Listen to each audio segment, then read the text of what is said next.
यार सब्जी बेचने का ऑर्डर देने को इंटरलोक्यूटरी ऑर्डर कहते हैं। सिंपल लेमैन याद रखना है। सब्जी बेचने का ऑर्डर, सब्जी तो सड़ेगी सबसे आसान, फल तो सड़ेगा सबसे आसान, तो फल और सब्जी को बेचने का ऑर्डर दे दिया, ये हो गया आपका इंटरलोक्यूटरी ऑर्डर। कहां दिया? Order 39 rule 6। कहां से भूलोगे? नहीं भूलोगे।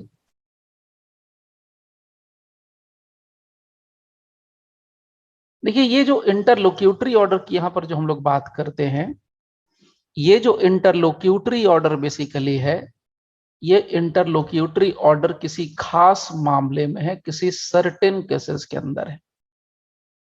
यानी किसी खास मामले में सीपीसी कहता है, ऑर्डर 39 कहता है कि हाँ यहां पर कोर्ट जो है ऑर्डर पास कर सकती है। दो चीजों को जरा यहां पर फोकस करना है। पहली चीज तो ये कि इंटरलोक्यूटरी ऑर्डर आता कब है, तो इसके लिए बहुत सिंपल सी बात आपको मैं पहले शेयर करूं कि इंटरलोक्यूटरी ऑर्डर आता है इंटरलोक्यूटरी एप्लीकेशन के बेस पर। तो जब तक एप्लीकेशन फाइल नहीं होगा तब तक ऑर्डर फाइल नहीं होगा। देखिए ध्यान से समझेंगे तो आपको यहां पर क्या मिलेगा, दो टर्म। पहला टर्म इंटरलोक्यूटरी और दूसरा टर्म ऑर्डर। तो ऑर्डर को आप क्या समझ रहे हैं? ऑर्डर ये सीपीसी वाला ऑर्डर नहीं है। ये ऑर्डर का मतलब है जो जज पास कर रहा है उस ऑर्डर की बात करें। जज पास जो करता है उस ऑर्डर की बात कर रहे, पास्ड बाय जज। तो कोई जज कब ऑर्डर पास करेगा? जब उसके पास कोई एप्लीकेशन होगा, उसके पास कोई प्लेंट होगा, उसके पास कोई पिटीशन होगा, तभी तो एप्लीकेशन प्लेंट पिटीशन के ऊपर ऑर्डर पास करेगा। तो इंटरलोक्यूटरी ऑर्डर कब पास होता है? सबसे पहला इंटरेस्टिंग इंपॉर्टेंट पॉइंट, इंटरलोक्यूटरी ऑर्डर तब पास होता है जब इंटरलोक्यूटरी एप्लीकेशंस मूव होते हैं, इंटरलोक्यूटरी एप्लीकेशंस फाइल होते हैं कोर्ट में।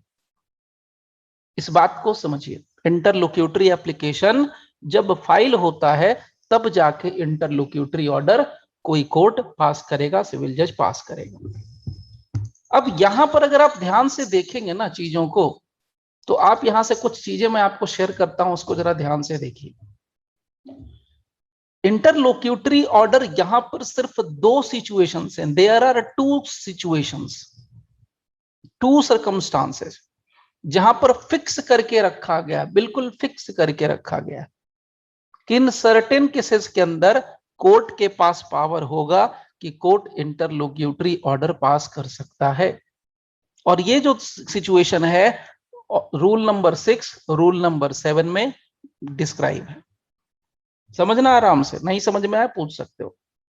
रूल 6 और रूल 7 ऑर्डर 39 के, इनमें दो सर्टेन केसेस के बारे में बात की गई है, दो फिक्स्ड केसेस के बारे में बात की गई है।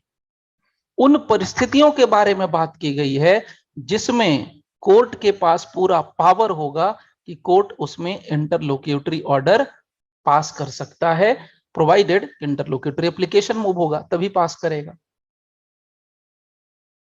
तो देखिए पहला जो रूल है रूल नंबर 6, मैं डिटेल से बताऊंगा आपको, सो डोंट वरी। तो दो सिचुएशन कौन कौन से हैं, दो सर्कमस्टांसेज कौन कौन से हैं? तो सर्कमस्टांसेज नंबर 1, जब ये कहता है, बहुत सिंपल सी बात कही है लेकिन एग्जाम में पूछा जाता है, बिहार वगैरह में बहुत पूछते हैं, लेकिन ये सर्कमस्टांसेज नंबर 1 ये कहता है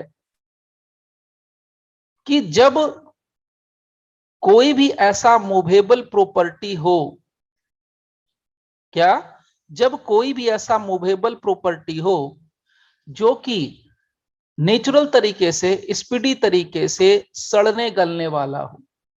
सो मूवेबल प्रॉपर्टी है और subject to speedy and natural decay है, यानी वो प्रॉपर्टी, वो चल संपत्ति जो नेचुरल तरीके से सड़ सकता है, गल सकता है जल्दी जल्दी में।